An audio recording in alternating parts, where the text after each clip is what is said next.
Hello, you wonderful people. So for today's video, I'm going to be talking about Ozark, specifically Wendy from Ozark. So that means I'm going to be going into spoilers. So if you have not seen all of season 1 and all of season 2, for one, just watch it because it's a very good show. But two, like I said, don't watch this because I'm going to be going into spoilers. I'm going to be referencing stuff from both seasons. So do keep that in mind going ahead. So the thing I wanted to talk about most, and I feel like it deserves its own video, and it's something I talked about when I reviewed season 2, is what tripped me out was Wendy's change, like the dark side of Wendy. And it's like when you look at everything in the grand scheme of things, it shocked me because I never would, especially with everything that's kind of going down, I wouldn't expect Wendy to step into the role that she did. Because in the grand scheme of things, I feel like Marty, he's the one who adapts. Like obviously Marty's like kind of neck deep in the situation, but he adapts with every new change. I feel like Wendy embraces it. Like let me kind of break it all down for you what I mean. Like the fact of the matter is, to do what Wendy did at the end, she literally put a hit out on Cade, which is just a crazy thing all on its own. Because that's what caught Marty off guard. Because you see, that's a definitely interesting thing that's going to go forward. Like because a big part of season 2 was like the fact is both of them made decisions without telling the other, and like that's a pretty big decision to make on your own. You're basically going to the cartel to kill this one dude, especially because it hits on another level too, because that's Ruth's dad.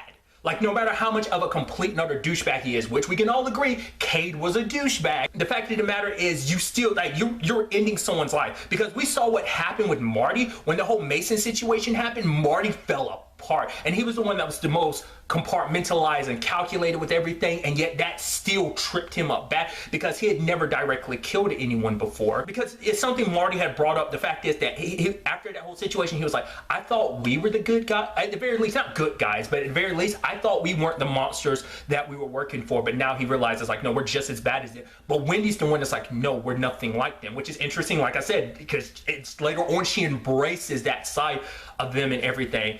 But like to go through what she did to make a heavy decision like that by herself, you know, that's definitely going to bring some conflict between her and Marty in the future, because Marty's like, okay, like who am I neck deep in all of this with? It's like they already have their rocky relationship, because it's like, because it's crazy, but at the same time not too crazy, because when you look at everything that Wendy's done, like from the very beginning, when she found out about all this cartel stuff, what did she do? She tried to take some of that money and leave with her lover, Gary.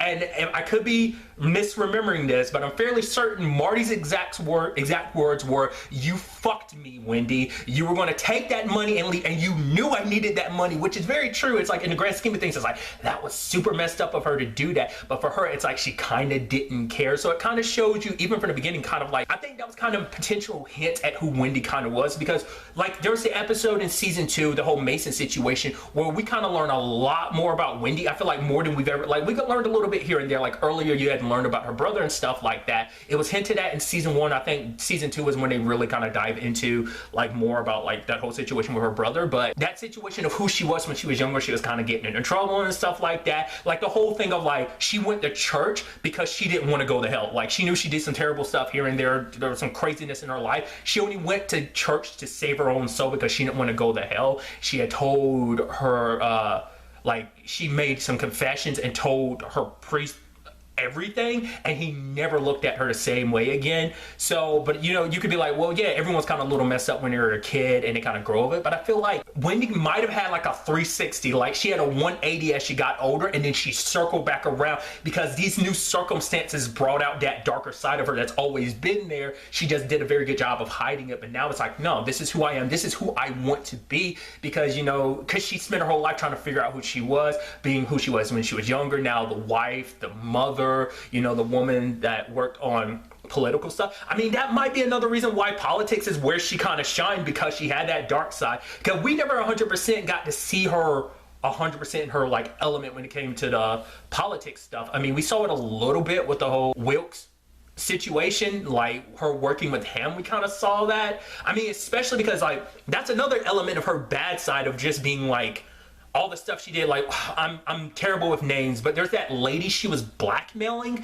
because it's like, oh, like I blackmailed your husband and use, because his whole situation he's into, and now I'm using it to blackmail you to kind of side with us when it comes to this whole casino thing. And she's like, I hope you feel good about yourself. And Wendy didn't break. Wendy didn't like try. She didn't feel guilty. You like, maybe you could see it maybe bothering her, but you didn't really see too much remorse. And it's just kind of like, hey, business is business. Is this what I do? So that's why I'm kind of wondering, like, And maybe it came up in season 1 when we got that flashback, but I don't really remember, because at that point, that was after she was part of the political game, left, you know, because being pregnant and everything, having children kind of set her political career aside, working in politics at the very least. And so that was her trying to return to that world. Afterwards, we didn't see her in it, you know, so maybe there's a big difference there, because by then she become the Wendy that we kind of know at the beginning of the series, but rather just like the Wendy we kind of didn't know. The Wendy that finds herself in the situation, you know. I think, like I said, there's just so many different sides to Wendy. And it's so interesting because you take the Ash situation in season 2, she was like, that man just died. At the very least, say that it worked out in our advantage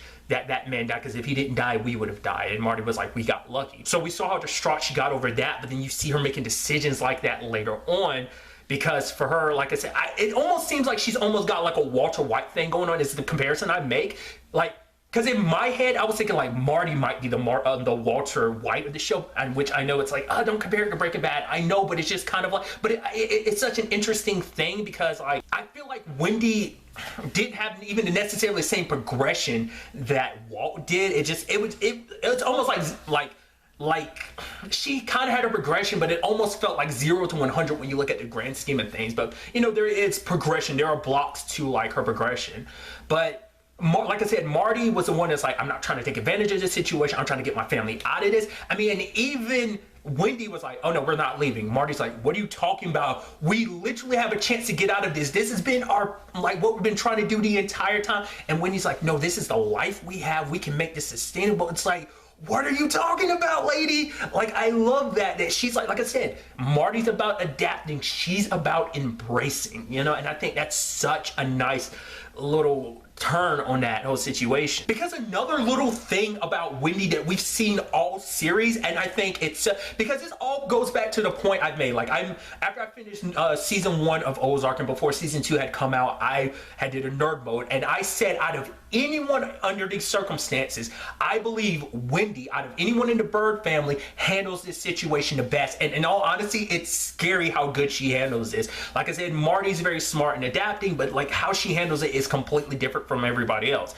Even how compared to how Charlotte handles. Like I said, Charlotte's probably the most like, okay, this sucks type of thing. Like, she's handling it her own way, and Jonah's definitely handling it his own way. Marty's handling it, like, everyone's kind of handling it their own way. But I feel like amongst anyone, like, Wendy has the most profound way of handling it. But the thing, going back to what I was trying to start before, is the fact is, what Wendy does that I think no other character does is she's like, and this, I think this is major props to the actress Laura Linney who plays Wendy, is that she's, you know, playing a character, because anytime situations came up when the FBI first brought them in, when it was like Agent Trevor coming to them and like, we know everything, what did she do? Like, you look at Marty's expression, Marty just kind of like stone face. She puts on the smiles and everything. It's like, I don't know what you're talking about. She's got this big smile. It's like, oh, you're so good. Like, you hide everything behind your smiles and everything. You bring people in with kind of like this warm like presence at first, but it's hiding all this mischievous stuff. It's like, she's so good at just slipping into that role, even back in season 1. And I think that speaks volumes into the direction that Wendy is heading. And that's why I'm like, you have to give major props to Laura Linney for like portraying the character she does, as well as like the writers of the show for crafting this character in the manner that they have. But I think that adds so many levels to just like everything that is Wendy. I mean, because like you can't count her out too, because Wendy's pretty sharp. She called Rachel out for her BS immediately. Like, obviously Marty kind of had his blinders on when it came to Rachel anyway, but like, you know, Wendy like quickly pieced that together, like, yeah, something ain't right about that Rachel situation. Even that deal when they were meeting with that dude, they were going to bribe the dude, she was like, no, we got to get out of here. And it's like, she made the right call in that situation, because, you know, Petty had already gotten to that dude and everything. I was like, she's so good. And so that's why, like, she's one of the characters I'm the most looking forward to see what, like, they do with that character potentially in the future. Especially, like, in comparison to Marty, who was like, I thought we were out of this. I had a way out, and you dragged our entire family back into this. Because remember, he's giving that whole, like, it's like, if you want to get emancipated, Charlotte, go right ahead. I won't stop you. I won't stand in your way. And she was kind of like, what? Where's this coming from? So now it's kind of like, where does this family go from here, you know? where we get to see more of the dark side of Wendy, because that's also another thing to consider too. That was that side of her, like I said, we kind of been leading up to that. She done some stuff here and there, but that was the first like real, like full-on Darth Vader dark side, which is kind of interesting just because of complications of Darth Vader. Nevertheless, she went full dark side. Let's just kind of leave it at that. And that was right there at the end of the season. So once again, and it's something Helen was like, yeah, like doing what you did, it will forever change you. You'll never quite feel the same way. Even the way your husband touches you won't really quite feel right. So we don't know the full ramifications of what is going to happen to Wendy. But like I said, the way she handles it at the end, kind of all smiles and everything. And she's like, Marty, I love you. Marty, he's like, I love you too. And it's just kind of like, you know, she had to confirm like she hadn't completely lost him. Like I said, it's interesting considering like the back and forth they had of like, oh man, they were at the beginning of season 1, and then like where they got to at the end of season 1, where it's kind of like she came back for him, her and the kids came back for Marty. So there's that whole situation. There's a lot to the Wendy situation, and I love it. Like I said, I cannot give enough props to Laura Linney as well as the writers for crafting that character in a way that that character has developed, and it's so good. But really, that's all I wanted to talk about in this video. Until the next time we meet, be happy, be safe, live life to the fullest, and enjoy it. Good day and good